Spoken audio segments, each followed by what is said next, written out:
से यम सूर्य प्राजापत्य व्यूहरस्मिन् समूह पूषन्ने कर्षे यम सूर्य प्राजापत्य व्यूहरस्मिन् समूह तेजो यत्ते रूपम कल्याणतमम् तेजो यत्ते रूपम कल्याणतमम् तत्ते पश्यामि योऽसावसौ तत्ते पश्यामि योऽसावसौ पुरुषस्सोऽहमस्मि पुरुषस्सोऽहमस्मि। हे पूषण, एकर्षे यम सूर्य प्राजापत्य रश्मिन् व्यूह तेज समूह यत्ते कल्याणतमं रूपम तत्ते पश्यामि यह असौ असौ पुरुषः अहम सह अस्मि। हे पोषण, सभी का पोषण करने वाले एकर्षे मतलब ज्ञान रूप ज्ञान स्वरूप, यम सभी का संयमन करने वाले, सूर्य यानी सभी के तेज या तो सभी का केंद्र बिंदु, प्राजापत्य प्राजापत्य का अर्थ प्रजापति को प्रिय, रश्मिन रश्मिन यानी किरण, और समूह यानी इकट्ठा करना, इकट्ठा कर ले, और तेज को भी इकट्ठा कर ले। इतने विशेषण देते हुए उपनिषद जो भी चित्त शक्ति है, चैतन्य शक्ति है, उसको पुकार के ये उपनिषद बताता है।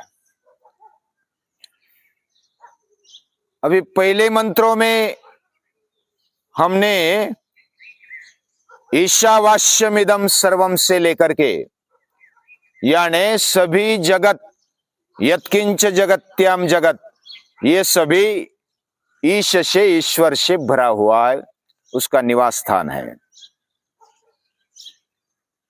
और हमारा जो कर्म है वो उसी के लिए होना चाहिए। हम जो खाते हैं, पीते हैं, व्यवहार करते हैं, वह उसके लिए और उसको केंद्र में रख करके होना चाहिए। हमारा यानी जीव का, सृष्टि का यानी जगत का, और सृष्टिकर्ता का यानी जगदीश का संबंध है, वह एक रूप है।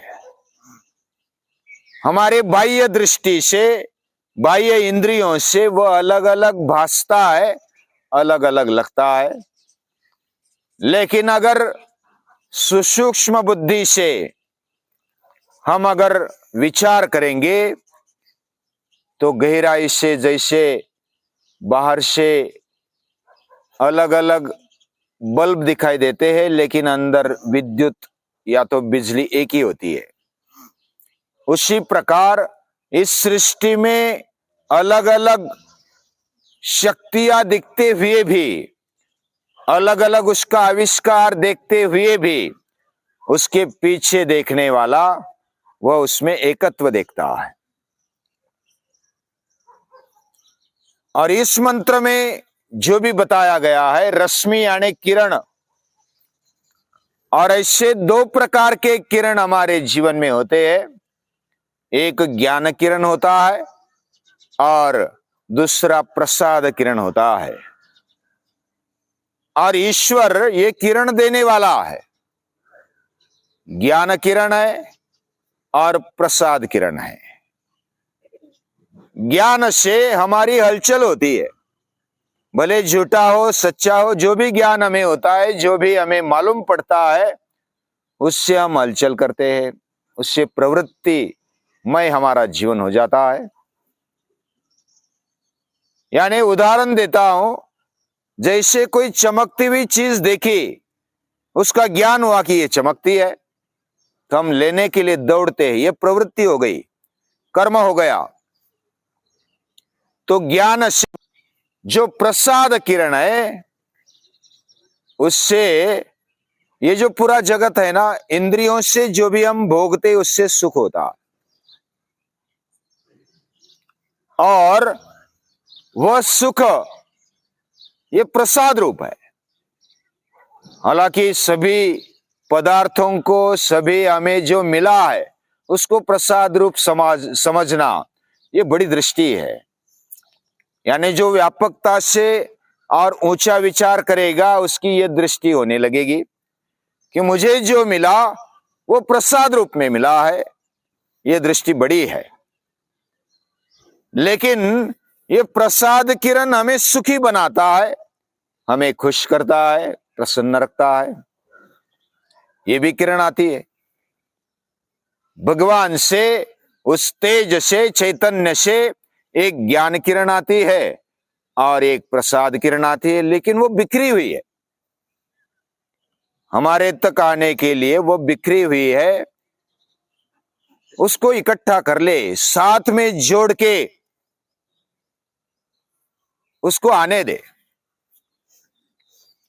ये प्रार्थना है। प्रार्थना में वर्णन करते हुए ये 5 विशेषण लगाए, पूषण, एकर्षे, यम, सूर्य, प्राजापत्य, ये विशेषण लगाए, ये उसके गुण है। और हमारे पास जो भी बुद्धि है, जो विचार करने की शक्ति है,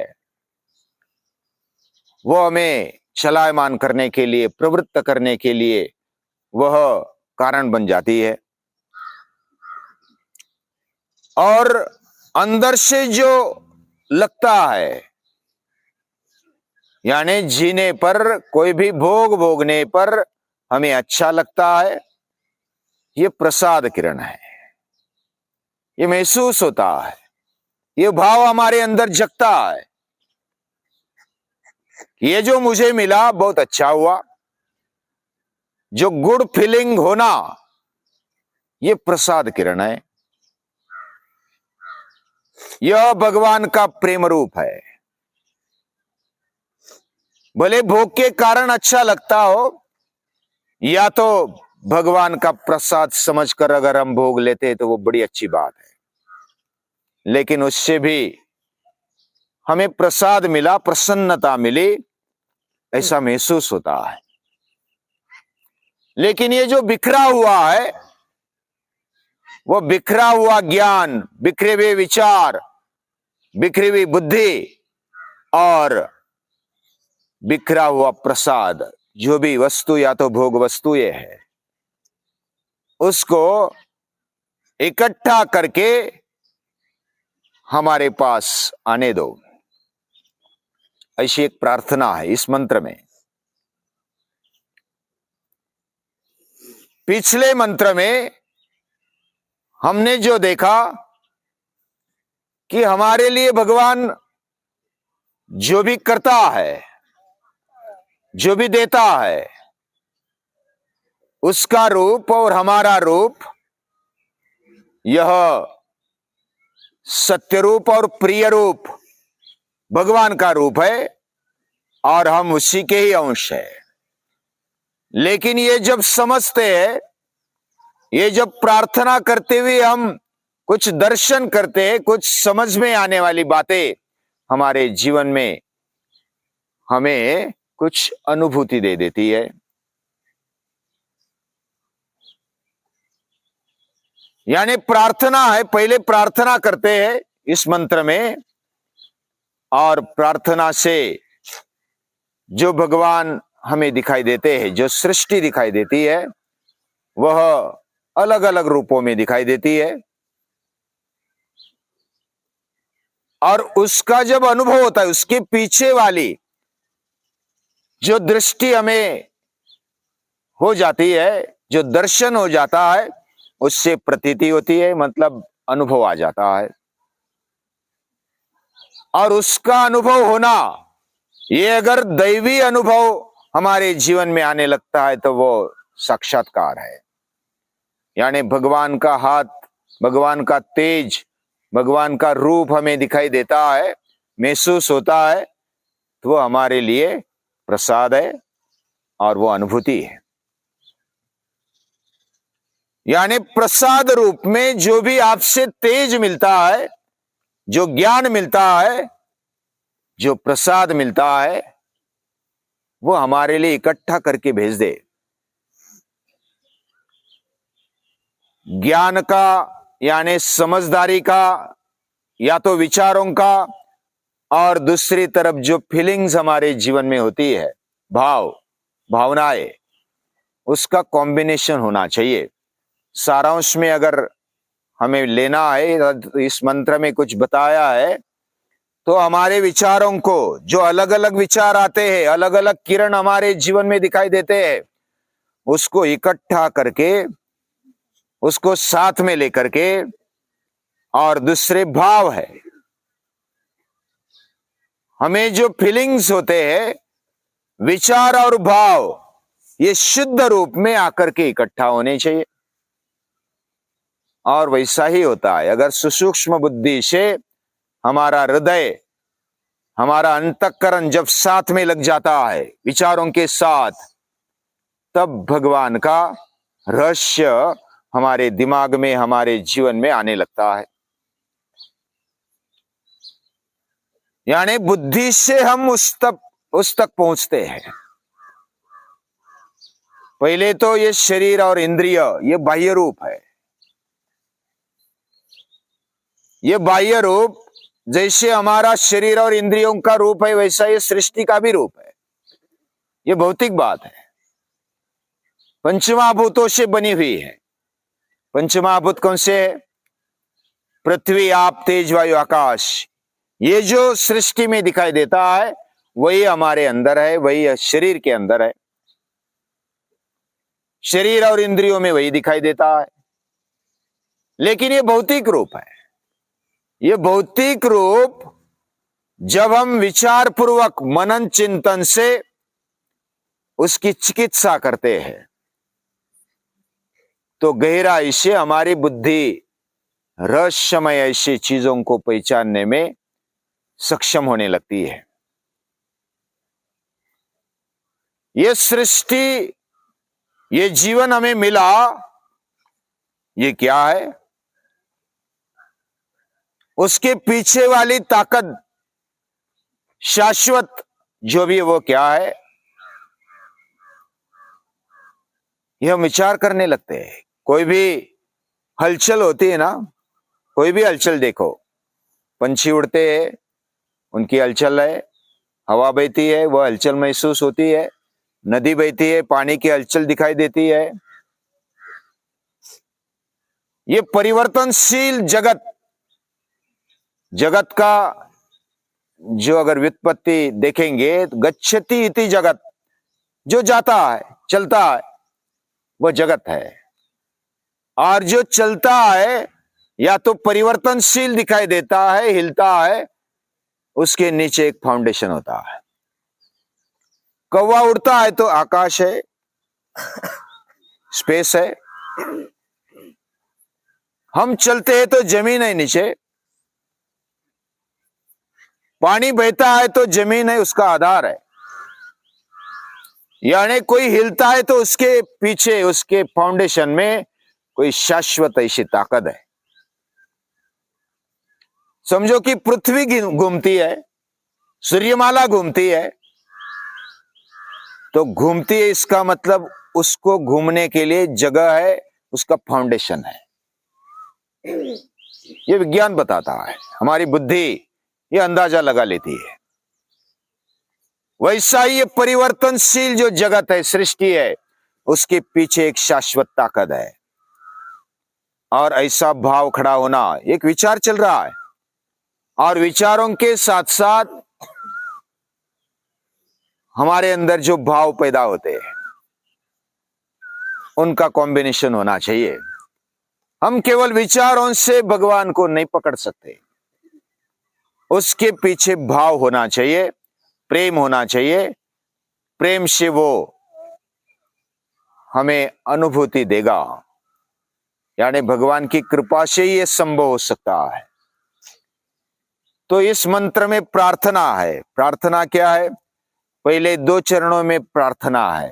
हे पूषण, हे सूर्य, हे कर्षे, यम, हे प्राजापत्य, व्यूह, रश्मिन समूह, आपके जो किरण है, ज्ञान किरण, प्रसाद किरण, उसको इकट्ठा कर ले और आपका जो तेज है उसको भी फोकस कर ले हमारे लिए, हमारे कल्याण के लिए। कल्याणतमम, यानी ये जो तेज है, ये जो किरण है, वह अगर हम बिखरे हुए पाएंगे या तो तेज पाएंगे तो हमें घातक भी हो सकते हैं, लेकिन हमारे लिए वो कल्याणकारी हो जाए। और ये जो प्रार्थना है, प्रार्थना के बाद दर्शन होता है, प्रभु दर्शन, भगवान कैसा है। और जब दर्शन होता है तो अनुभूति आने लगती है। दर्शन यानी हमारी संकल्पना में, हमारे विचारों में उसका स्पष्ट रूप आते जाना, उसको समझने का प्रयास हमारी जो बुद्धि करती है। हालांकि बुद्धि के उस पार है वो, लेकिन बुद्धि का उपयोग हमें वहां तक है और उसके उस पार अनुभूति होती है। वो अनुभूति बुद्धि से नहीं होती, अनुभूति मन से नहीं होती, अनुभूति इंद्रियों की उस पार है। इसके बाद यानी हमारा जीवन यह ऐसा जब तेज देखता है या तो तेज महसूस होता है, ज्ञान या तो समझ हमारे जीवन में आने लगती, विवेक आने लगता है, कुछ प्रसन्नता महसूस होती है। वो कहां से आ गई? वह तेज और मैं अलग नहीं है। यो सा वसौ पुरुषः सोहम अस्मि, वही तेज मैं हूं, यह अनुभव आने लगता है।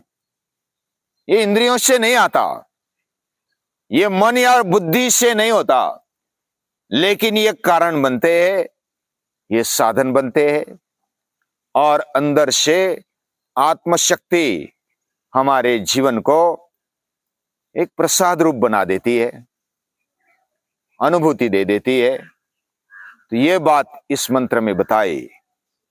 इसका एक एक जो वर्णन किया है वो क्या है, यह इसमें दिखाई देता है। वो क्या है, इसका वर्णन धीरे धीरे। पुष्ण क्या है, एकर्ष क्या है, यम क्या है, सूर्य क्या है, प्राजापत्य क्या है, इनका जो वर्णन किया है वो अगली बार देखेंगे, कल देखेंगे। आज के लिए इतना ही। सभी को नमस्कार।